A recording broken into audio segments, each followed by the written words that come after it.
An santos nga ebanghelyo para yana nga adlaw. Mayo 6, tuig 2006. Ikalima nga simana han panahon han pagkabanhaw. Kinuha dida kan San Juan, kapitulo 15, bersikulo 1 tubtob 8. Nagsiring hi Jesus ha iya mga tinun-an. Amo ako an tinuod nga balagon, kanan akon amay an magmarangno. Binabanggi niya ang nga tanan nga sanga nga diri nabunga. Tinatagan niya hin paghawan ang kada sanga nga nabunga, basi mamunga hindarodamo. Nalinisan na kamo pinaagi han mensahe nga akon iginhimang raw ha iyo. Pabilin kamo didi ha akon, ngan magpapabilin man ako dida ha iyo. Diri makakabunga insa nga ha iya la kalugaringon. Mahihimo la ini kung sumpay han puno an sanga. Hasugad nga kaagi, diri kamo makakabunga, labot kun magpabilin kamo didiha akon. Ako an balagon ngan kamo an mga sanga. Mabunga hindamo an bisan hin-o nga magpabilin didiha akon. Ngan ako didiha iya, kay waray niyo mahihimo kun bulag kamo ha akon. Ilinalabog hagawas an bisan hin-o nga diri nagpapabilin ha akon, nga nauuga sugad hinsanga. Gintitirok insugad nga mga sanga, ngan ilinalabog kalayo, ngan sunugon.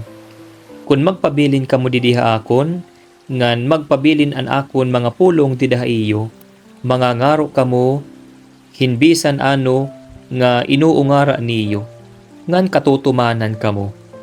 Ginhihimaya an akon amay tungod han iyo pamunga hindamo, ngan pinaagi hini nagigin mga tinun-an ko kamo. An ebanghelyo han Ginoo, pagdayawon ka o Kristo. Maupay nga oras mga kabugtuan ko dida kan Hesukristo. Haliputay nga pamalandong. Hikita nga mga tao dako nganda mo iton aton potensyal in excellence. Kung kay ano nga sugad ka high-tech, ka-loaded kita in information, ka-advance iton development, dara inihindamo nga mga discoveries hintaw, kay dako iton aton kapas hindamo nga mga butang. Tida iton aton personal nga kinabuhi, sayod kita hini. Iton aton mga paniguro, mga pagdurutuhin pagtrabaho, pagin dedicated, pagin madiskarte, mga key attitudes inihira, hin pag-abot hiton aton mga inup, hiton aton mga ungara ha kinabuhi. Nang true enough, harayo iton aton hingaradtuan, kung sugad hini iton aton kinaiya. Damo nga mga tawo, iton makakapag-attest hini. Pero, kinahanglan naton inibalansihon. Kung permi naton nakukuha iton aton mga karuyag, pinaagi iton aton mga paniguro, pagin maduruto, pagin madiskarte. Ayaw la pagpapadakua iton aton ulo. Bantayin naton nga diri dumako iton aton ulo ngan iton aton buot. Ayaw naton paghuna-hunaa nga aton laadto nga tanan efforts ngan naabot naton ang aton karuyag kadtuan kay makarit kita. Iton aton gospel yana nga adlaw inagihingaday mahiunong hin connections.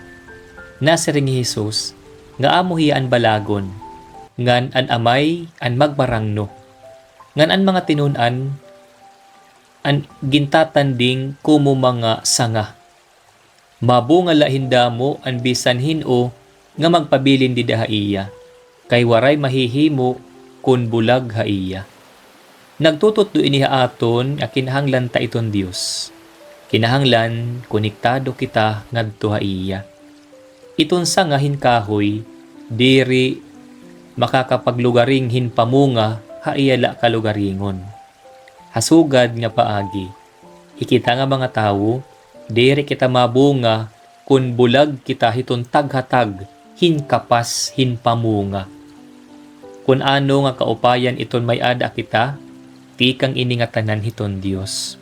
Sanglit, kung ano iton may ada kita yan na nga mga grasya, kaupayan, mga inop nga naabot, pikang ini sa Dios.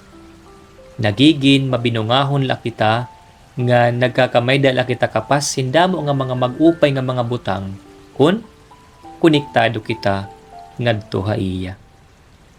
Amen.